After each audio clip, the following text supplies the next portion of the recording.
สวัสดีทุกท่านนะวันนี้จะมาทำไวน์หมากเมาเก็บหมากเมามาสัก2 กิโลจะทำหมากไวน์หมากเมาอ่าก็เอามาปั่นนะล้างทำความสะอาด2-3 น้ำแล้ว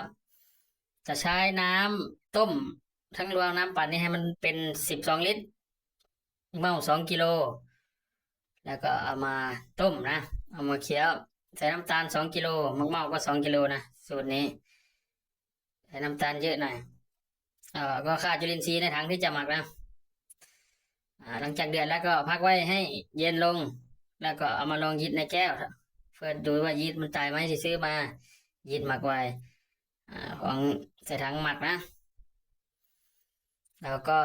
มาดูยีสต์ถ้ามันไม่ตายมันขึ้นมากินน้ำตาลเป็นฟองนี่ก็ใส่ได้เลย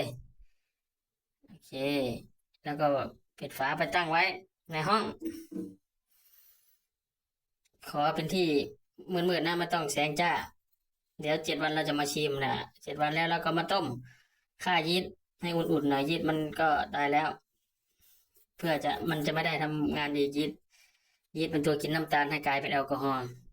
แล้วก็มากรองกรองเมล็ดออกขวดนี้ก็ต้องฆ่าเชื้อนะแล้วก็เอาไปแช่เย็นแล้วก็มาชิมดูโอเคไวน์หมากเมา